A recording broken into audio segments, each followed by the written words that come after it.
बहुत समय पहले की बात है। रवि और उसकी पत्नी कोमल एक छोटे से घर में रहते थे। रवि एक ऑफिस में काम करता था और कोमल घर पर रहकर घर का काम किया करती थी। रवि और कोमल के 2 बच्चे थे। बेटे का नाम नमन और बेटी का नाम नैना। रवि और कोमल हमेशा नमन को ही प्यार करते थे और नैना पर कुछ खास ध्यान नहीं देते थे। एक दिन रवि और उसका परिवार दूसरे घर में शिफ्ट हो जाते हैं। यहाँ वैसे तो सब कुछ बड़ा अच्छा है, पर मैं नमन के स्कूल के बारे में सोच रही थी। उसका एडमिशन भी तो करवाना है। तुम चिंता मत करो, मेरी पास के स्कूल में बात हो गई है। मेरे बॉस की वहाँ बहुत अच्छी जान पहचान है, इसलिए वहाँ एडमिशन हो पा रहा है।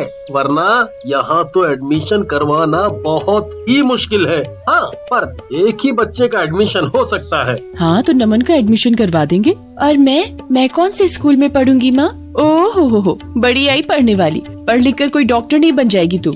आखिर एक दिन शादी करके अपने घर ही जाना है तुझे, समझी? नैना बहुत रोती है, पर कोई भी उसकी बात सुनने को तैयार नहीं होता। कुछ दिन बाद से नमन नए स्कूल में जाना शुरू कर देता है। एक सुबह वो स्कूल के लिए निकल ही रहा होता है कि तभी नैना उसके कमरे में आती है। देख, मेरा नया बैग, नई बोतल। तुझे पता है मेरा स्कूल कितना सुंदर है, कितने सारे झूले हैं वहाँ। सच्ची? कितना मजा आता होगा ना स्कूल में। मैडम कितना अच्छा पढ़ाती होंगी। चल पागल, पढ़ना किसको अच्छा लगता है? मुझे तो बस वहाँ झूलों पर झूलना और बच्चों के साथ खेलना पसंद है। ये तुम कैसी बात कर रहे हो भैया? पता है पापा कितनी मुश्किल से तुम्हारी पढ़ाई का खर्चा उठा रहे हैं और तुम ऐसी बातें कर रहे हो। मैं तुझे जो बोल रहा हूँ तू बस अपने तक रखना, समझी? वरना मम्मी से तेरी शिकायत कर दूंगा और तुझे तो पता ही है फिर मम्मी तेरा क्या हाल करेगी। तभी वहाँ कोमल आ जाती है। कितनी देर हो गई नमन? चलो जल्दी स्कूल जाओ वरना बस निकल जाएगी। नमन स्कूल के लिए निकल जाता है। नैना पूरा दिन अपनी माँ के साथ घर के कामों में ही हाथ बटाती रहती है। उसे स्कूल न जाने का बड़ा ही दुख होता था, पर वो कुछ भी नहीं कर सकती थी। एक रात नैना को नींद नहीं आ रही होती तो वो खिड़की पर जाकर खड़ी हो जाती है और बाहर की ठंडी हवा ले रही होती है। नैना खड़ी खड़ी स्कूल के बारे में सोच ही रही होती है कि तभी उसे आवाज आती है, B80 बैट, C80 कैट। अरे ये इतनी रात में बच्चों के पढ़ने की आवाज कहाँ से आ रही है? नैना और ध्यान से लगाकर सुनने की कोशिश करती है तो इस बार फिर से उसे आवाज आती है, चलो बच्चों अब अपनी हिंदी की कॉपी निकालो, मैं आज तुम सबको एक कहानी सुनाऊंगी। अरे ये तो किसी टीचर की आवाज है जो बच्चों को पढ़ा रही है, पर इतनी रात में कौन सी टीचर बच्चों को पढ़ा रही है? नैना इधर उधर देखती है तो उसे थोड़ी दूर पर एक बिल्डिंग दिखती है जिसकी एक खिड़की से लाइट आ रही होती है और उसी खिड़की से बच्चों और टीचर की आवाजें भी आ रही होती हैं। अच्छा, ये आवाजें यहाँ से आ रही हैं, पर इतनी रात में मुझे जाकर देखना चाहिए। नैना बिना डरे चुपचाप घर के बाहर निकल पड़ती है और उस बिल्डिंग के पास जाती है। बिल्डिंग पर विद्यालय लिखा होता है। नैना बिना सोचे समझे स्कूल के अंदर घुस जाती है। अंदर एक अजीब शक्ल की औरत रिसेप्शन पर बैठी होती है। तुम्हारी क्लास कब से शुरू हो गई है? चलो जल्दी जाओ और कल से लेट मत आना। मेरी क्लास? पर मैं तो यहाँ पहली बार आई हूँ। कोई नहीं, चलकर देख ही लेती हो। नैना ऊपर जाती है तो वहाँ एक मैडम हाथ में फाइल लेकर घूम रही होती है। चलो जल्दी जाओ क्लास में वरना मैम बहुत गुस्सा करेंगी। पर मैं तो बातें बाद में करना, चलो भी क्लास में जाओ। नैना को कुछ समझ नहीं आ रहा होता कि आखिर उसके साथ ये क्या हो रहा है। वो पहली बार स्कूल में आई है और सब लोग उसके साथ ऐसा व्यवहार कर रहे हैं जैसे वो उसी स्कूल की बच्ची है। नैना क्लास में घुसती है तो उसकी आंखें फटी की फटी रह जाती हैं। वहाँ एक चुड़ैल भूतिया बच्चों को पढ़ा रही होती है। नैना जोर से चिल्लाती है, आ बचाओ! शोर मत मचाओ, दिख नहीं रहा बच्चे टेस्ट कर रहे हैं और तुम इतनी देर से क्यों आई हो? चलो अब अंदर आकर बैठो और कल से लेट मत आना। नैना को कुछ समझ नहीं आ रहा होता कि वो क्या करे। उसकी डर के मारे वहाँ से भागने की भी हिम्मत नहीं हो रही होती। अब क्या बाहर ही खड़े रहना है? बोला ना अंदर आकर बैठो, चलो जल्दी आओ। जी मैडम। नैना चुपचाप एक खाली सीट देखकर वहाँ बैठ जाती है। नैना की सीट पर पहले से ही एक नया बैग, उसमें नई नई किताबें, नई बोतल और बहुत सी चीज होती है। वाह, ये तो कितना सुंदर है। ये सब तुम्हारा है, चलो अब तुम भी अपनी कॉपी किताब निकालो। नैना अपने बैग से कॉपी और किताब निकालती है। बाकी भूतिया बच्चों के साथ पढ़ने लगती है। चुड़ैल टीचर बच्चों को बड़े ही प्यार और अच्छे से पढ़ा रही होती है। नैना अपनी पढ़ाई में इतना खो जाती है कि उसका डर कुछ ही देर में अपने आप खत्म हो जाता है। वो पूरा ध्यान लगाकर चुड़ैल टीचर का पढ़ाया हुआ समझती है और उसे बड़ा ही मजा आता है। क्लास होने के बाद चुड़ैल टीचर सबको टॉफी भी देती है। Thank you madam. अब कल टाइम से स्कूल आना, ठीक है?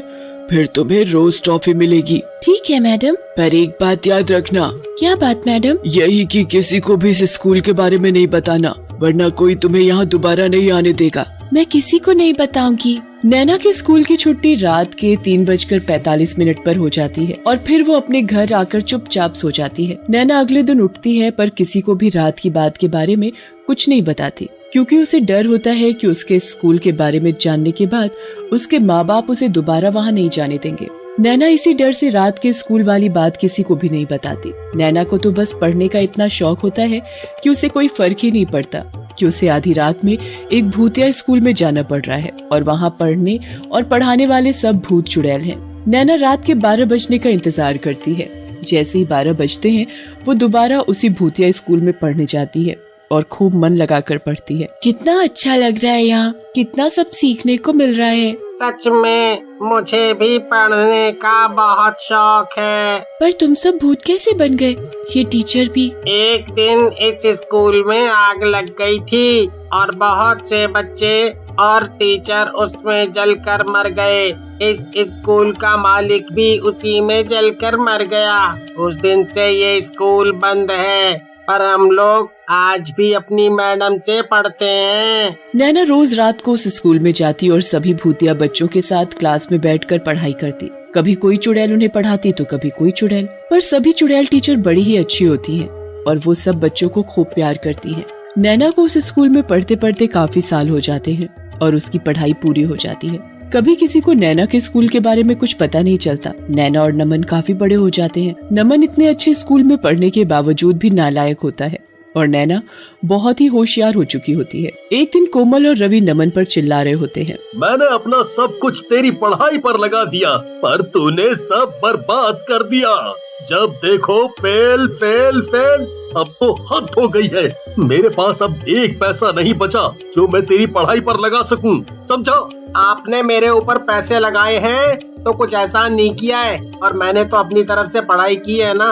अब मैं फेल हो गया तो हो गया, इसमें इतना क्या गुस्सा हो रहे हो? हे भगवान, इस लड़के को तो जरा भी शर्म नहीं रही। नमन पढ़ने में कभी ध्यान नहीं देता और ऊपर से वो दिन पर दिन बहुत ही बदतमीज होता जा रहा था। धीरे धीरे उसने घर से पैसे तक चुराने शुरू कर दिए थे। एक दिन जब रवि और उसका परिवार रवि के बॉस के घर एक पार्टी में जाते हैं तो नमन वहाँ भी चोरी करने लगता है और नमन का बॉस उसे रंगे हाथों पकड़ लेता है। ये वही है ना जिसका मैंने एडमिशन करवाया था। देखो तो आज मेरे ही घर में चोरी कर रहा है। रवि, तुम्हें कल से ऑफिस आने की कोई जरूरत नहीं है, समझे? सर, मेरी क्या गलती है? मैं चोर के बाप को नौकरी पर नहीं रख सकता, अंडरस्टूड? नमन की हरकत की वजह से रवि की नौकरी चली जाती है। कुछ ही समय में वो लोग सड़क पर आ जाते हैं। उनके घर में खाने को एक दाना भी नहीं होता। नैना को ये सब देखकर बहुत दुख होता है। वो आस पड़ोस के बच्चों को पढ़ाने लगती है और घर का खर्चा चलाने लगती है। जब ये बात रवि और कोमल को पता लगती है कि उनकी बेटी नैना बच्चों को पढ़ाती है तो वो बड़े हैरान होते हैं। नैना तो कभी स्कूल ही नहीं गई, तो फिर वो दूसरे बच्चों को कैसे पढ़ा सकती है? यही बात सोच सोच कर तो मैं भी परेशान हूँ।